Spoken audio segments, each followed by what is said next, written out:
iPhone හැමෝටම ඉතින් කොටවද පිළිගන්නවා අසීබ්‍රෝඩ් channel එකට අද වීඩියෝ එකක් ටිකක් කියලා දෙන්නේ කොහොමද USB debugging on කරගන්නේ කියලා. ඉතින් මම අද පාවිච්චි කරන Nokia 1 phone එකක්. ඉතින් ඒ නිසා ඔයාට මේට වඩා පොඩි වෙනසක් වෙන්න පුළුවන් සමහර තැන් වලදී. හැබැයි මේ යන settings වල පොඩි කියන්නේ එක වචන වල වෙනස්කම් තිබුණාට ගොඩක් වෙලාට මේක හැම දෙයකටම සමානයි. ඉතින් හැම phone එකකටම සමාන වගේ තමයි මේක යන්නේ. ඉතින් ඒ නිසා බය වෙන්න එපා, මේක ගොඩක් වෙලාවට හරියන්න පුළුවන්. ඉතින් ඔයාලට මුලින්ම අවශ්‍ය වෙන වාගේ settings ඔයාලට මෙතන මගේ නම් Nokia 1 වල මෙතන උඩට ගියාට පස්සේ setting button එකක් තියෙනවා. මෙන්න මෙතන ඔයාලට පේනවා settings button එකක් තියෙනවා. ඉතින් ඒ setting button එක click කරලා ඔයාලට පුළුවන් මට පුළුවන් ඒකට යන්න. ඉතින් නැත්තම් මෙතන පුළුවන් settings වලට යන්න. මෙතන මගේ settings කියලා icon එකක් තියෙනවා. ඉතින් ඒ icon එක click කරලා ඔයාලට settings වලට යන්න පුළුවන්. ඊට පස්සේ ඔයාලට පුළුවන් මේකේ යටටම යන්න. ඔයාගේ දැන් සමහරකට වෙනස් වෙන්න පුළුවන්. ඉතින් ඔයාලට පුළුවන් ඔයාගේ about phone කියන එකට යන්න. about phone කියන එකට ගියාට පස්සේ මගේ වෙන්න මෙතන තියෙනවා about phone එකට ගිහිල්ලා මෙතන ඔයාලට පේනවා ඇති මෙන්න මේ වගේ දේවල් ටිකක් එනවා. ඉතින් මේ විස්තර තමයි ඔයාගේ තියෙන විස්තර.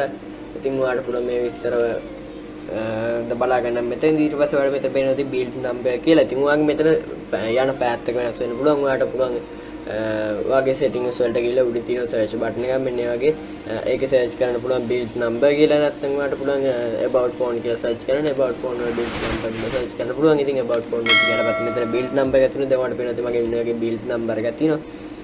ඒක උඩ එක දිගට ඔයාලට 4-5 වතාවක් නැත්නම් 10 වතාවක් විතර එක දිගටම click කරගෙන යන්න. මම මෙතන මෙහෙම click කරගෙන යනවා.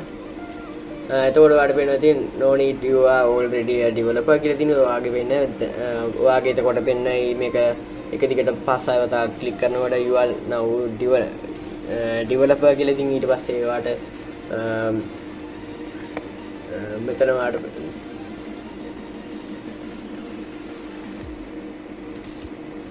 මෙතන system වලට යනවා. එතකොට system වලට ගියාට පස්සේ ඔයාලට මම පෙන්නන්නම් මෙතන තියෙනවා advanced කියලා මගේ. ඉතින් advanced වලට ගියාට පස්සේ ඔයාලට මෙතන තියෙනවා developer option කියලා එකක්.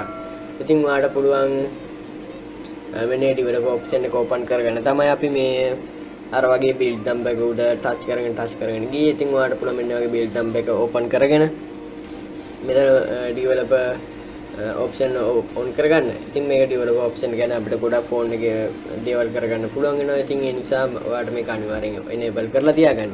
ඉතින් ඔයාලට පුළුවන් මෙතන ටිකකට පස්සේ මෙන්න වගේ ඔයාලට මේ interface එක මේකදී ඔයාගේ වෙනස් විදියට මෙන්න ඒවා දේවල් ඇති. ඉතින් මේක ඔයාලට පල්ලෙහාට යනකොට ඔයාලට හොයාගන්න පුළුවන් ඒ USB debugging කියලා. අපි බලමු මේ තියෙන debugging කියලා. මෙන්න මෙතන මගේ වෙනම section එකක් තියෙනවා. ඉතින් මෙතන ඔයාලට වෙනවා USB debugging on කරලා දිනවා. ඔයාගේ මෙතන off කරලා ඇත්තේ මෙන්න මේ USB debugging කියන එක on කරගන්න. මේක ගොඩක් වෙලාවට වැදගත් වෙනවා. ඔයාගේ phone එකේ screen එක computer එකට share කරනකොට නැත්නම් ඒ වගේ දෙයක් කරනකොට ඔයාලට මේක ගොඩක් වැදගත් වෙන්න පුළුවන්. මොකද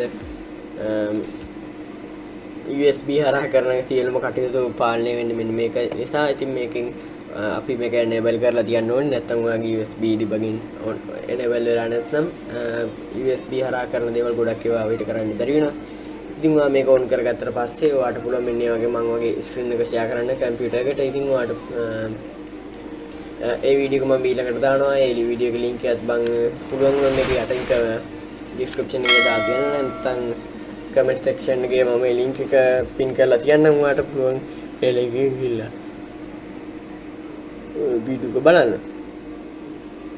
එහෙනම් අදට වීඩියෝ එක මෙච්චරයි. මම අද බලාපොරොත්තු වෙන්නේ USB debugging on කරන වීඩියෝ එකක් ගේන්න. ඉතින් ඒ නිසා මම අද වීඩියෝ එකේදී මම කියලා දුන්නා ඔක්කොම කියලා හිතනවා. ඉතින් කටින් මතක ඇතුව කියන්න ඕනි දෙයක් තමයි යට තියෙනවා subscribe button එකක්. ඒක රතු පාටයි. රතු පාට subscribe button එකක් තියෙනවා. subscribe කියලා ගහපුවා button එකක්. ඉතින් ඒ subscribe button එක click කරලා එතනින් එහා පැත්තේ තියෙන bell icon එකක් තියෙනවා. ඒ bell icon එක click කරලා පස්සේ icon තුනක් එනවා.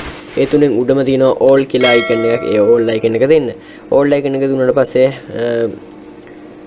ඔයාට මම අලුතෙන් වීඩියෝ එකක් දැම්ම ගමන්ම අනිවාර්යයෙන්ම ඔයාට කමෙන්ට් notification එකක් එනවා මම වීඩියෝ එකක් දැම්මා කියලා. ඉතින් ඔයාට පුළුවන් ඔයාට ඒක වැදගත් වෙයි කියලා හිතනවා නම් ඒ වීඩියෝ එක ඔයාට ඒක බලන්න පුළුවන්.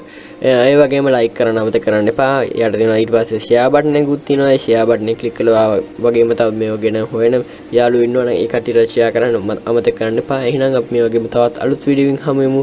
හැමෝටම සුබ දවසක්.